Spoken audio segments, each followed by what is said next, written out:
Time sure does fly, huh? It's hard to believe that it's been about 1 year since I started uploading on this channel. Looking back, I'd like to see that I've improved over the past year, or at least I hope I did, because yeesh, it's really hard looking back at my old stuff. I have no idea how you guys put up with that. Regardless, considering this is roughly my 1 year anniversary, I figured it would be appropriate to look back at my fondest memories of my favorite franchise, Sonic the Hedgehog. Because Lord knows that I can't stop talking about this blue dude. I remember my first Sonic game. Rather, my first 3 to be precise. It was a compilation called Sonic Classics on the Sega Genesis.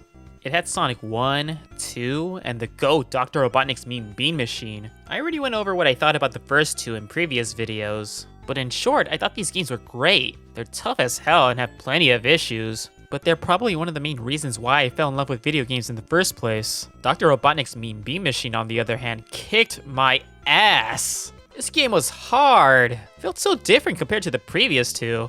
I didn't know what the hell a Puyo was. I just liked matching all these colors and watching these opponents' silly faces. I definitely grew a greater appreciation of this gem over the years, even though it's only just a Puyo game with a Sonic skin on top. I remembered watching the old Sonic cartoons back in the day, especially Adventures of Sonic the Hedgehog and Sonic Underground. I didn't really watch much of Sonic Set AM though. I should probably fix that sometime in the near future. These cartoons didn't really age that well, like at all, but I still have a soft spot for them. And hey, at least they're meme-worthy. However, things took a change as the years went by. I sort of just stopped caring about Sonic. We just drifted apart, and I cheated on him. I cheated on him with Nintendo, and I had no regrets. I was just so enthralled with the Nintendo 64 and Game Boy Color. Suffice to say, playing games on these systems was just exhilarating. I got to play video games from a whole new perspective. Playing Mario in 3D was just mind-blowing. And my love for handheld gaming flourished when I was first introduced to Pokemon. Kirby, Smash Bros., Banjo, Mario Party, and many others just grabbed my attention. It was game over for Sonic. We were done. I mean, I still occasionally played with my Genesis and watched the cartoons sparingly and all, but I was just busy being too enamored with many other franchises. But many years later, I finally got a GameCube back in 2006. Yeah, that late. I didn't grow up with a rich family, give me a break. Once I had the system, I finally got to play a game packed in with it that changed my life forever. Pokemon XD Gale of Darkness. Playing a Pokemon RPG on the big screen for the first time was just mesmerizing. I still have that GameCube with me with that sticker on top. It came with the system, but honestly, when I first played it, I found it too hard and radically different compared to the other mainline titles. So I decided to put it down for a bit, so I can dabble with the other packing game that my GameCube was bundled with. I've ascended.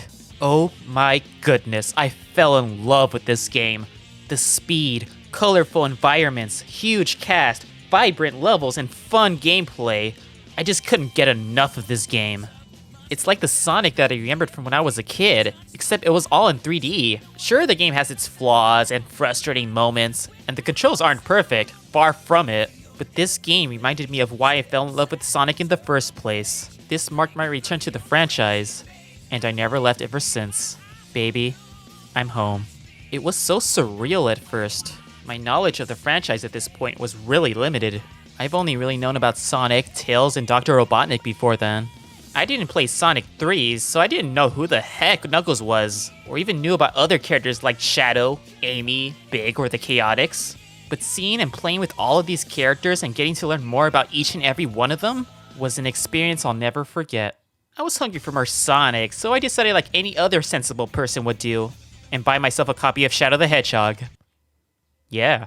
Even though this game is heavily criticized throughout the fanbase, I gotta admit, I adored this game.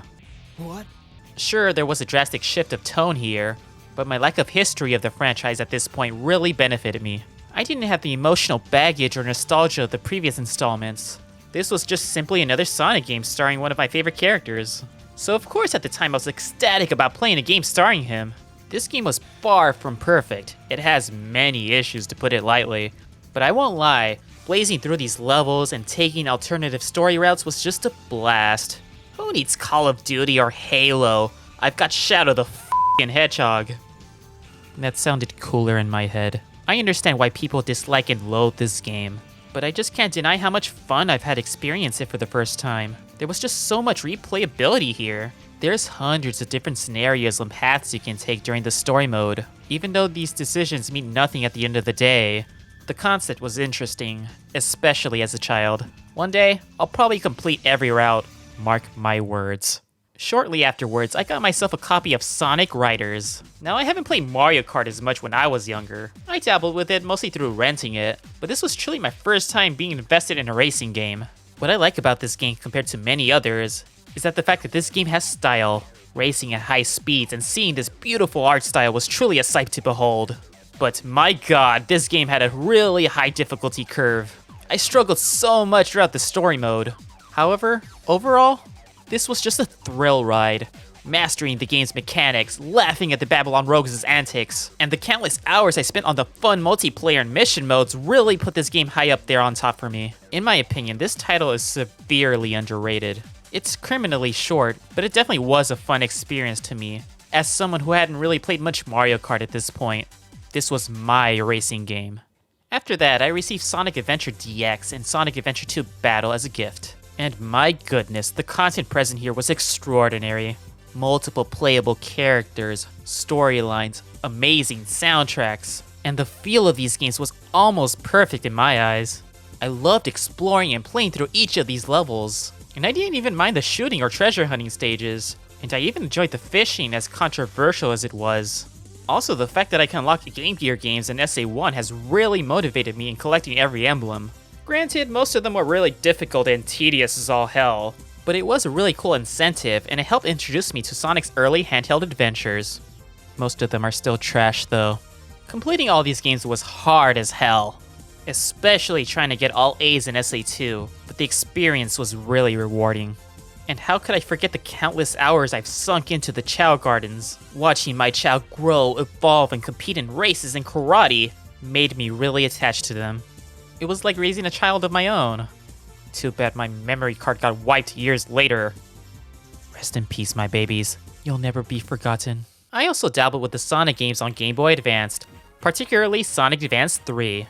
I didn't really play or buy the previous Advance games or Sonic Battle until years later. This was my reintroduction to 2D Sonic, and it was glorious. It felt like a modern interpretation of the classic Sonic games, except it's much faster, better looking, and contains more playable characters. Not to mention, this interesting tag team mechanic really helps set this game apart from the others. Some of the level design in these games can feel a bit... Actually, nah, a lot of it was BS, but they're still really underrated. I do wish Sega would revisit this formula. This was pretty much what Sonic 4 was supposed to be. Here I am talking about Sonic 4. What about Sonic 3 and the other classic Sonic games that I missed out on? I didn't get a chance to play them until I got the Sonic Mega and Gems collection on the GameCube. I finally got to revisit some of the games from my early childhood, and experience games like Sonic 3, Spinball, CD, 3D Blast, and many other obscure Sonic games like Sonic R and Sonic the Fighters for the first time. Sonic 3 and Knuckles was an excellent sequel to Sonic 2. Everything was just grander. They have excellent environments, the story, and the stakes were much higher as well. As ambitious as this game was, I still kinda prefer Sonic 2 due to nostalgia. Some of the levels do drag on and impact the experience, and playing them separately feels half-baked. However, I can't deny how much quality that was presented here, and how much it helped set the standard for future games to come. I've already talked about Sonic CD, but in short, I enjoyed it at the time. The presentation was outstanding, especially given when this was released. But I felt that it was held back due to its dated design quirks. It did get a vast improvement once it was re-released though. Sonic Spinball on the other hand can kiss my ass. This game is hard as hell. And aside from a few tracks, I'm not particularly fond of its soundtrack. I could barely beat the first level, and I didn't beat it until I streamed it recently. At twitch.tv/Megadusk, follow to watch more. Sonic 3D Blast felt so archaic. I get that it was one of the early attempts of controlling Sonic in 3D, but its gameplay just doesn't age well as compared to other titles. But hey, at least the music is amazing. I didn't play the Saturn version until recently. It had nice graphical improvements and new special stages, but other than that, it's still pretty much the same game. Just an overall average game, nothing more. I didn't play Knuckles Chaotix until recently. It's a beautiful looking game that is plagued by its gameplay mechanics. The main thing that sets this game apart from the rest, besides maybe Advance 3 and 4 Episode 2, is the partner mechanic. However, just like any failed relationship, being tied down to your partner is nothing but bad news. Unless you're into that. There's also so many acts per zone. There's 5 for each zone, and you're left with the luck of the roulette to decide what level you'll tackle next. And unless you're good with crane games, you can't always choose who you want as your partner. As interesting as some of these quirks are, they don't feel polished. It just feels like a jumbled mess at times. That being said, please re-release this Sega. Don't let this be stuck on the 32X. Sonic R and Sonic the Fighters. I really enjoyed these games for some reason. Sure, they really lack content, but playing these games together with family was truly magical, and I feel like these game soundtracks are some of the best that the series has ever gotten. They were a blast to play, despite how lackluster they may be looking back. It was so surreal experiencing each and every one of these games throughout these collections, each of them feeling so unique from one another. They may not all be home runs, but experiencing this classic era of Sonic that I originally missed was something I'll never forget. Then one day, I was watching TV, looking for something to watch. I stumbled upon a certain television series. Oh god, not that one. That's more like it. Sonic X was amazing to me. I didn't care how out of place or annoying Chris or the other humans may have been. Seeing my favorite characters interact, observing some of the games being adapted into anime format, and viewing the diverse new characters and storylines had solidified this as one of my favorite shows growing up. 4Kids may have had a negative reputation for unnecessarily censoring and cutting down content they deemed not suitable for kids, but I didn't care. Or rather, I didn't notice. I wasn't aware of these changes at the time. All it was to me is just a cool new anime starring my favorite character. It may not be perfect, especially by today's standards, but you wouldn't believe how much I fanboyed seeing Sonic on the TV screen after so many years. It will always hold a soft spot in my heart. Prior to this, I didn't have much access to the internet, though eventually when I did and discovered YouTube, of course I couldn't think of anything else besides looking for Sonic content. I stumbled upon videos that featured a certain game I didn't own. That was, of course, Sonic 06. And what did I think of it at the time? I honestly thought it was the coolest thing ever. Just imagine seeing this through my young eyes. Another adventure-styled game featuring a cool new hedgehog that uses psychic powers? Seeing Sonic run through these cool Mach Speed sections, exploring through a vast, albeit empty hub world, and containing multiple storylines and playable characters kinda similar to the previous adventure games? And then they had the audacity to kill off Sonic, then shortly gets revived afterwards to help team up to fight against a god. I know I'm making it sound cooler than it actually ended up being, but give me a break. I was just a kid excited to see the next new Sonic game. I really wanted the game, but alas, I was too broke to own a 360 or a PS3 at the time. Then I saw videos of Sonic Unleashed and it was taunting me! It looks so beautiful even by today's standards, and it looks so blazingly fast and fun. Yeah, the addition of the Werehog may have been a bit odd at the time, but I didn't give a crap. It was just a huge leap forward for the franchise. I was so jealous and wanted to play it so bad. I may have not had these consoles at the time, but I did end up getting a Wii and a DS. And of course there was no shortage of Sonic games. Each of these games felt so unique and different from one another, yet I still enjoyed each and every one of them. I never really had a problem with the motion controls of Secret Rings. Yeah, it was really sluggish at first. The concept of leveling up to control better was really lame, but the more I played this and adapted to the controls, the more I started to appreciate it as I got better at the game. The motion controls slowly didn't become an issue to me. I was able to control the game just fine. And even though no one talks about it, the party mode was actually not that bad. It's no Mario Party, but I had fun regardless. Black Knight had a really beautiful aesthetic. It looked amazing on the Wii. I was so impressed by the graphical fidelity it was able to achieve on this system. And, oh, the soundtrack. Mwah. Definitely one of my favorites in the entire franchise. I also didn't really mind the motion controls here either. Yeah, it was pretty much a waggle fest, and made me question how wrong this looks. But it still felt fast-paced, and had one of the best stories, and most importantly, it was simply fun to play, despite how short it was. A big improvement over Secret Rings in my eyes. Honestly, I wouldn't have minded another installment in the Storybook series, but I understand why people didn't like these games very much. Now, I'm probably gonna get so much flack for this, but honestly, I just couldn't get too invested in Sonic Rush. I know this probably means nothing coming from Mr. Shadow the Hedgehog lover over here, but I just couldn't get into it compared to most people. Don't get me wrong, I had fun playing it, but I wasn't really a fan of the music or the level design in the later parts of the game. Some of the traps just feel utter bullshit. Still an overall good game, I enjoyed it well enough. And I love Blaze, definitely one of my favorite Sonic characters of all time, no contest. But this one didn't really resonate with me. I'm sorry, I just didn't see why most people consider this as one of his best games.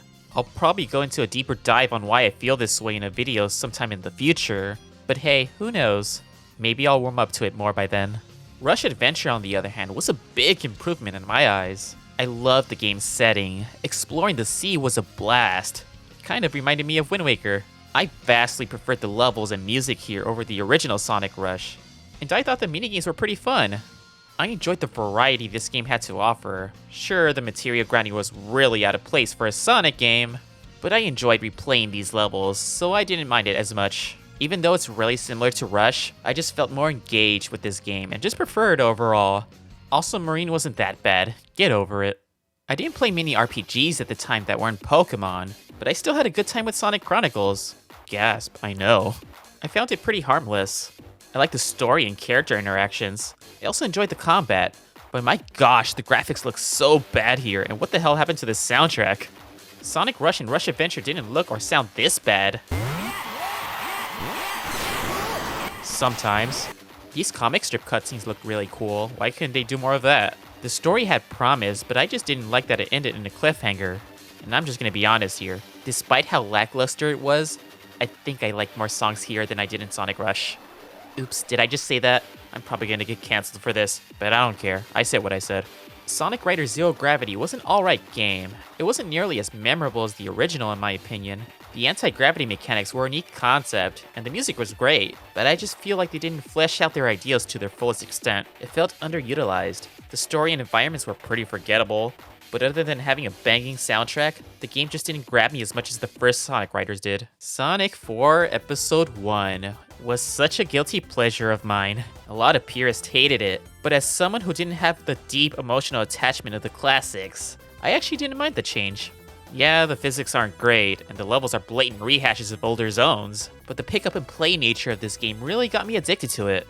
I originally played it on my iPod Touch all the time, to the point where I maxed out my life counter to 999. I just couldn't get enough of this game, as simple or as flawed as it was. I was also intrigued by the different instrumentation used in the Wii version exclusively. Since WiiWare games had a file size limit, they had to compress and rearrange some of these tracks. Some songs sounded better, while others suffered. I guess that's part of the reason why we never got Episode 2 on Nintendo consoles to begin with, due to how big it was. Speaking of Episode 2, just look how gorgeous it looked compared to its predecessor. They really stepped up their game by adding new gameplay mechanics like adding Tails as a partner character. I enjoyed the more varied environments and bosses, and it probably has my favorite playable Super Sonic. He's pretty much immune to everything except for bottomless pits, and you can toggle him on and off by using Tails.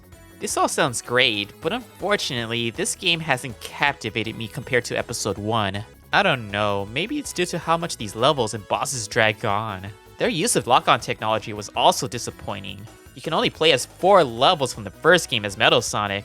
These collectibles are redundant. There are red star rings in each level that do nothing but give you an achievement. And that ending was really anticlimactic. Oh well, there's always Episode 3. Well, that's unfortunate. Overall, I found the Sonic 4 saga to be enjoyable. It may not be the successor that everyone wanted, but I was pleased with it. And besides, you guys already have your true Sonic 4 with Mania, Advance, or even Sonic Pocket Adventure. That's a good game, right? Oh, would you look at that, and here I thought Sonic was never good. You know what really excited me? Well, besides attractive women, seeing both Mario and Sonic together in the same game. You wouldn't believe how much I fanboyed when I saw that Sonic was announced to be coming to Super Smash Bros. Brawl. His moveset was really disappointing, but seeing his inclusion literally broke the internet. If only there was a crossover game. Not what I expected. The Mario and Sonic at the Olympic Games series was quite something. I mostly played the first 2 on DS, but slowly built up my collection over the years. These minigame collections were pretty fun. I really enjoyed playing some of my favorite characters competing in various sports, and the dream events were really awesome. Seeing them compete in events that takes place in their worlds was really exciting. Unfortunately, not all the games contained them, and they slowly killed off the Winter Olympics. We haven't had one since 2014, and it was mediocre at best. Although, it was pretty funny that they made a 2020 Olympics that never really occurred in real life until the year after. Overall, a fun series. I just wish they would team up in a platformer rather than a sports game. I may not have had a 360 at the time, but I did manage to play Sonic Unleashed on the Wii. Reviewers enjoyed this version more for whatever reason. I mean, yeah, it's still pretty good, but it's not the full experience. Even though they have the same name, they feel like their own separate game. They cut down several levels and combat mechanics compared to the HD version. The combat for the Werehog became more simplified due to them adapting to motion controls, and the boosts are used in segments instead of a full boost gauge.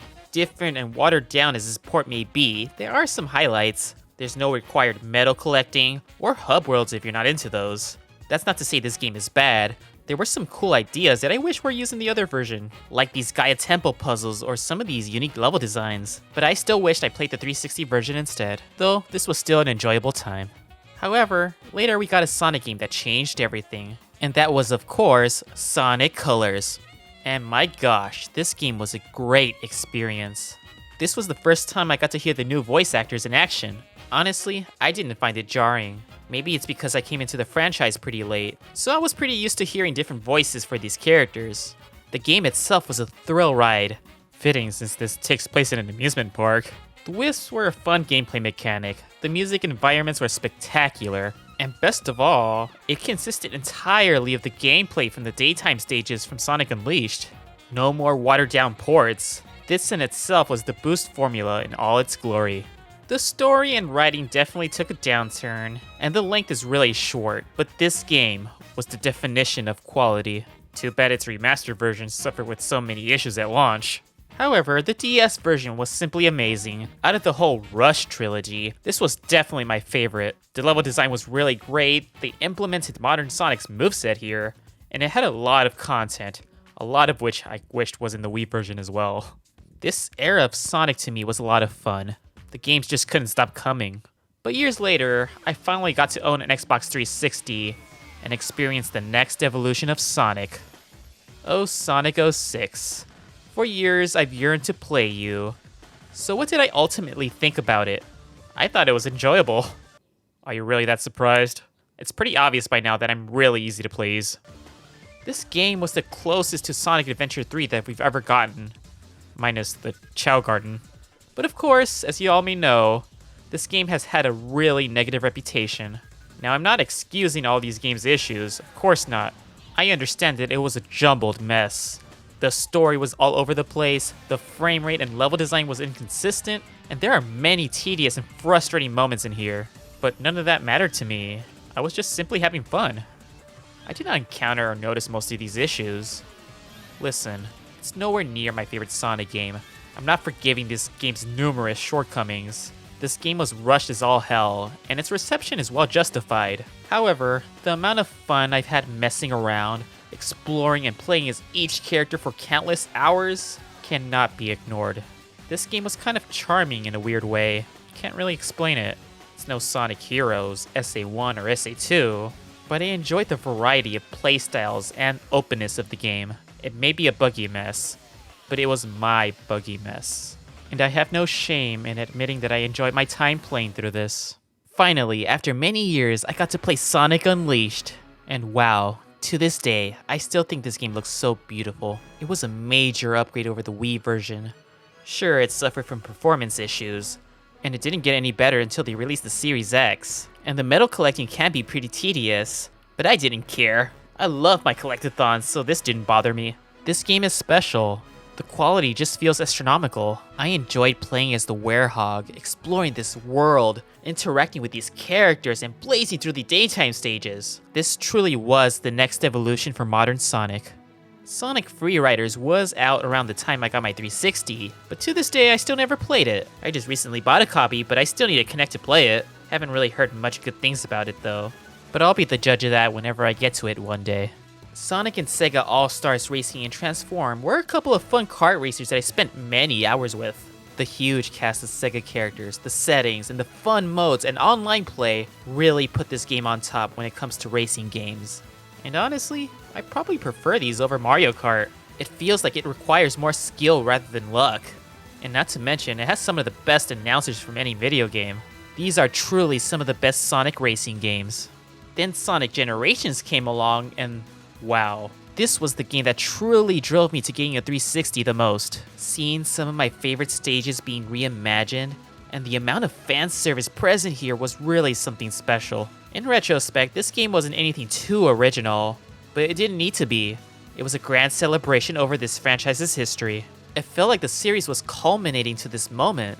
Despite its short length and disappointing story, this game was something that I truly couldn't put down. It was probably the Sonic game that I spent the most time on. And the 3DS version wasn't too bad either.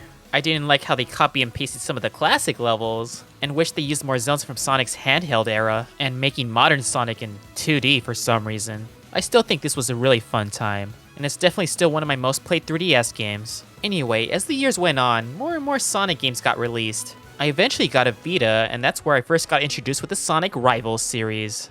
I liked the competitive nature of this game, but I felt that it was pretty forgettable. The physics feel off and the music and environments aren't too memorable. I can admire the rival gimmick by racing each other and beating a level or boss before your opponent, but overall, I find these games pretty average, nothing too special. They're still a great time though, and gave my Vita a purpose for existing. Sonic Lost World is something that I hold dear and close to my heart. A lot of people don't like these games, I get it. This game was really controversial and probably is the definition of a mixed bag. It departed from the boost formula that was a hit for the past few years. I haven't played the console version until its release on Steam. I mostly played through the 3DS version. Now these games can get really tedious. The level design feels flat, and the Deadly Six are really one-dimensional to put it lightly. However, I still think it has its moments. I enjoyed the parkour system, and the general feel of the game is really fluid in my opinion once you learn the controls. Not to mention freaking Link and Yoshi are here in the Wii U version. But I get that this game is not for everyone. The game does a poor job in explaining its new mechanics, and there is a lot of levels that do not resonate well with many players. But the main reason why I appreciate this game so much is the fact that this is how I got to know more people in the community. This was the point where I start to open up more on the internet and actually interact with other people. I met some of my closest friends through this game back when Miiverse was a thing, and I can't thank it enough. That's not indicative to the final game. The game was poorly received because of its frustrating mechanics. And who thought these special stages were a good idea? But due to the experience of playing 3D Sonic in a handheld for the first time, and how it helped me bridge into the community, I just can't help but feel grateful for it. And then Sonic Boom came out and oop boy, the franchise fell into shambles. These games were notoriously bashed, especially Rise of Lyric. For good reason too. This game was rushed as hell, it's a buggy mess. Yet, when I beat it for the first time ever, a few months ago, I honestly didn't find it as bad as people make it out to be. Yeah, it's glitchy as hell, but I found the game a pretty relaxing experience. It's not my favorite by a long shot, it's probably my least favorite 3D Sonic game, but the humor and characterization is great. And I love the fact that I was able to play as other characters other than Sonic for once. Since 06, it just feels like he was the only playable character for a while. I feel like I can shut my brain off playing this. It just wasn't as terrible as I thought it would be. There was also Shattered Crystal and Fire and Ice on the 3DS. Shattered Crystal was pretty average, kind of reminded me of those Metroidvania games. It was pretty slow paced, but I enjoyed the exploration nonetheless. Fire and Ice on the other hand was a dramatic improvement. They fixed a lot of issues the previous game had, and it was pretty much faster and better paced. It actually felt like a Sonic game. Definitely one of the most underrated Sonic games I ever played. The actual Sonic Boom cartoon was amazing. Probably the best thing that came out of the Boom series. It's probably my favorite Sonic television series. I just love the humor and the writing. I just wish it would have lasted longer. There was a minor drought when it came to Sonic games after Sonic Boom, but there wasn't a shortage of mobile games. Sonic Dash, Sonic Dash 2, and Sonic Jump were quick and fun distractions that I definitely spent plenty of time on. It wasn't until they released Sonic Runners is when I got really hooked into mobile gaming. Too bad it got shut down like a year later. The microtransactions really put people off of this game, so it resulted into its cancellation. Such a shame, I really enjoyed playing through this. They did try to recreate it by releasing Sonic Runners Adventure, but let's not talk about that. This simply just did not live up to the original. They did release some great ports of some of the classic Sonic games. Too bad the first two are still stuck on mobile.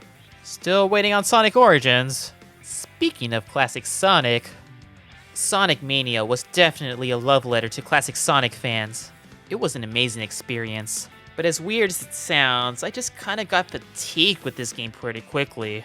I don't know, maybe it's because it felt too familiar, and it was all over the place. I played this game a ton, and I really enjoyed it. I just wish there was more original zones. The new zones were some of the best the series has to offer, except for Titanic Monarch. That one sucks. I just hope if they revisit this idea, they would create more unique levels. I just generally prefer 3D Sonic is all. But speaking of which... Oh no, it's the game that ruined the franchise! Right? Sonic Force is just not that bad. At worst, it's average or mediocre. But people treat this like it murdered the franchise, or it's like the worst thing conceived by man. Okay, maybe that's an over-exaggeration, but seriously, there are plenty of worse games out there. Don't get me wrong, I get the complaints, and agree with them for the most part. The level design feels flat, and is definitely a downgrade over its predecessors. But admittedly, the Avatar helped redeem this game for me. Maybe the modern Sonic formula is starting to become too stale for many people. This is pretty much more of the same. This pretty much has a similar problem to what Mania had, except with worse level design. They reused a lot of previous level tropes, and I feel like they didn't evolve the formula further, besides the addition of a drop dash. Though as corny as it is creating your own character, I still really enjoyed how they implemented them here. This may be unpopular, but I enjoyed the way this game controls, with the exception of classic Sonic. I also think this game has a lot of replay value. I enjoy trying to collect every collectible for the Avatar, trying to blaze through this game as fast as I can, and I love how the game is presented too. Even though the environments are basic, I still think the game looks gorgeous and it runs great. I also really enjoyed the soundtrack. I like the game, but it's definitely not one of my favorites. The zones are short, they retcon some character development, they baited us with these returning villains, and the main villain ultimately became disappointing. I have nothing against people's opinions on the game. My main problem stems from the community attacking others for having a different opinion from their own. And I've seen that from both sides of the spectrum. This game had a lot of potential that went underutilized, but calling this the worst when there are much buggier, duller, and frustrating Sonic games out there just doesn't make sense to me. The game has its moments, both good and bad. The biggest crime it has is just that it's only okay. The mobile game, on the other hand, Sonic Force's Speed Battle, is quite addicting, though it kind of feels predatory with its microtransactions. Yet I can't stop playing it. Please help me. Team Sonic Racing was a thing that released, I think. I really enjoyed it, but it just really felt like it just came and went. It died out way too soon. It's cool that it has a story mode, and it has an amazing soundtrack, but the lack of other Sega franchises, new courses, and playable characters, and support really hurt this game's lifespan. I had my fun with it, it just felt incomplete. Alright, what's left? Sonic Pinball Party. It's just pinball, what more is left to say? And that's all the Sonic games I've played, with the exception of some of the obscure PC, mobile, or arcade games out there. I like to say that ever since I've gone back to the franchise, my love for it has never faded. However, things took a shift as time went on. Not me specifically, but the community around me. I mentioned before, but I never really interacted much in the internet. Though as the years went by, I've become more accustomed to it, and unfortunately, that includes the negative side of it. Back then, I hadn't really gone to stuff like comment sections, message boards, or even watched any commentary videos or reviews, so I didn't really know about other people's opinions about the franchise. It was like I was in my own little world. None of my peers growing up never really played or cared about the series as much as I did, so I never really got to share my enthusiasm over the franchise with anyone else. It's like I've kept them to myself. Over time, I decided to explore and view other people's perspectives on the Sonic series. And to my surprise, there was so much negativity in most of the games that I've adored throughout my life. There was so much hatred and pessimism in games that I was really passionate about. I thought, people didn't like Shadow the Hedgehog, Sonic 06, or Unleashed? But they were so much fun. Looking back, I admit, yeah, I was pretty naive and oblivious about a lot of things. I really didn't notice how buggy or flawed some of these games were at first. I was just too busy having fun to care or notice. It was a simpler time back then. I didn't play many different games at that point, so I didn't have much to compare. All they were was simply fun games to me. But when I saw all this backlash, I then thought, are my opinions just wrong? Do I just have no taste? Am I just excusing the so-called mediocrity? Was this series just never good to begin with? It had me all second-guessing myself and my preferences. Suddenly, the franchise that I adored for all these years is now considered a laughingstock. And slowly, I started to become embarrassed for liking something that many others didn't. and that just doesn't feel right. I got scared of trying to share my passion for the series, in fear of getting attacked by others who disagree with me. I don't always agree with the general consensus and opinions of the fanbase. I still enjoy games like 06, Unleashed, and Black Knight, and even enjoyed Rise of Lyric to a certain extent. Yet I didn't like some of the most popular ones, such as Sonic Rush or CD. Does that make me wrong and crazy? Probably. But I don't give a crap. I'm not going to let a bunch of negative Nancys try to erase my fond memories of these games. I'm not trying to disregard anyone's viewpoints. I don't mind when people share a different opinion than my own. They all have their reasons for liking or hating something that I don't, and I can respect that. Though what really bothers me is the stigma and discourse that people receive for having a difference in opinion.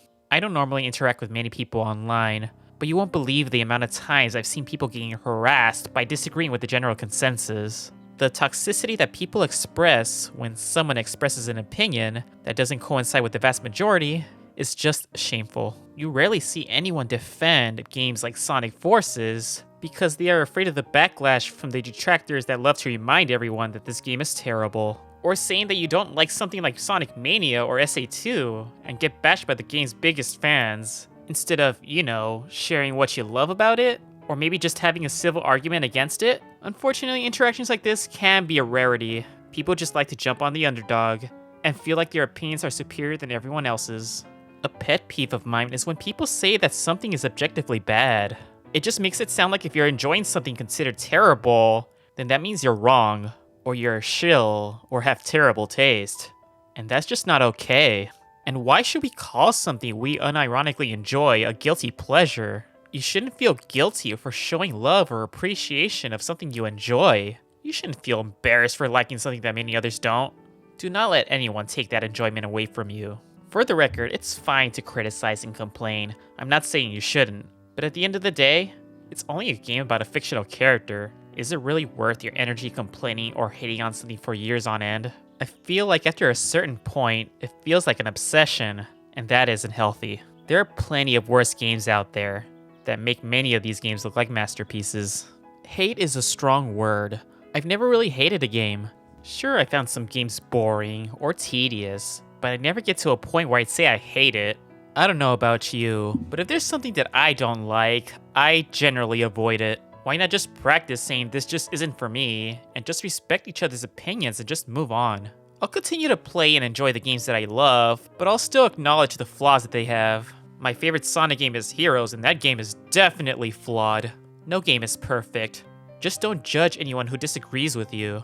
Let people like or dislike to their heart's content. Criticism is necessary for growth and improvement, but we also have to realize that not everyone is bothered by the same complaints that you may have. And not everyone can praise the same qualities. All I ask is, why can't we all just get along? We have our own interpretation or preference of Sonic. The problem is that Sega made so many variations of him. 2D versus 3D, adventure versus modern versus classic. There's just so many subsets in this community. Some people prefer 2D, some 3D, but only certain 3D. Some don't even like any of the games and just prefer the TV shows, the movies, or the comics. It's almost impossible to please everyone. You're not wrong if you feel this way. We just have to accept the fact that not every game may be for everyone. But that's what it kinda like about Sonic. Every adventure feels so unique. They may not all be masterpieces, but they're always different. And that keeps the franchise fresh. But I understand that in itself is a fair complaint to a lot of people. They want consistency. But I feel like this experimentation is what helps prevent Sonic from being too stale. A lot of other series reach a point where everything just feels similar. But when I see a scene from a Sonic game, I know immediately where it's from. He has that certain style that no one else can replicate, for better and for worse, and I wouldn't change it for the world. However, I just find it so sad to see people lose faith in the franchise, or be so pessimistic with it all the time. I see so much doom and gloom for the franchise over the past several years, saying stuff like, oh, this is their last chance, or they'll never recover from this. Yet, Sonic is still here. He's still alive. We kept him alive. Whether you like it or not, he's still one of the most iconic video game characters of all time. It will take a lot for him to fall into obscurity, if that's even possible. It doesn't matter how many mediocre games they may release, as long as the fanbase is there to support him, Sonic is not going anywhere. I know this mentality only accounts for a minority of the fanbase, but these loud few can really sour my experience with the community. But that's only one side of the coin. Fortunately, I've also discovered the opposite. The fans who demonstrate their passion for the Sonic series through their talents. I've discovered so many amazing creators over the years that I grew to love. I respect their opinions and I appreciate their honesty and perspectives. That's probably one of the main reasons on how I got motivated enough to start a channel myself. Not to mention the countless amount of amazing artists, animators, and musicians present throughout the community. I can feel their love for the series. They help me feel welcome and not feel like some sort of outcast. Seeing others share their own passion towards the Sonic series literally brings a tear through my eye. They are the backbone in this community that keeps us together and helps remind us of why we all fell in love with Sonic in the first place. They are truly a great inspiration. So, what is Sonic to me? Sonic means hope. He's resilient. And most of all, he's always there for you. Knowing that no matter how bad things may get, he'll always come through. Sure, he's made some missteps along the way, but that's what makes him human, even though he's just a fictional hedgehog. But that doesn't stop him. He'll continue to flourish and grow from his mistakes. Sometimes. But hey, that's life. As pathetic as this sounds, I sort of relate to Sonic. Sometimes it just feels like the world is against him. He's all alone and feels like nobody cares about him. The lessons learned and the fun experience I've had helped me escape reality. He helped me get through difficult times. He was my escape. And even though he's not real, he was my friend. He was always there whenever I needed him most and taught me to never give up. It's thanks to him that I've met so many wonderful people in this community, as well as some of my closest friends, and I can't thank him enough for that. And honestly, I don't give a crap if people make fun of me for that. Maybe it's the childlike innocence that I still hold on to. Even though I'm in my 20s, I still feel an incredible bond with the character, and I feel like that bond will carry with me towards the rest of my life. He's simply the best, at least to me. So, am I excited for the future of Sonic? What do you think? With a new movie just around the corner, a Netflix series under development, and even a side series starring everyone's favorite Echidna, and of course a new game that looks to reinvent the formula, there's plenty to be excited about. And you bet I'll be there, excited to experience it all. The future looks bright for Sonic. Here's hoping for many fun adventures for years to come. Thank you for your time for listening to me ramble on about him. Normally I don't make videos this long, but I appreciate those who stuck with me till the end. Over the course, I'll be reviewing each of these Sonic games in full depth in the future, so if you like what you see, stay tuned for more. Just a reminder, these were my first impressions when I first played these games, so who knows, maybe my opinions on them will change over time after taking a deeper dive into each of them, or maybe not. Guess we'll have to find out. Also, lately I've been streaming every Sonic game until the release of Sonic Frontiers over on my Twitch channel, if you're interested in watching. Shameless plug. Once again, thank you to everyone who supported me over the past year. Just know that I appreciate you all, and hope you look forward to many more videos to come. I'm only just getting started. Well, I kept you all here long enough, so I'll just end it off with this. Thank you, Sonic. Thanks for everything. And never stop running.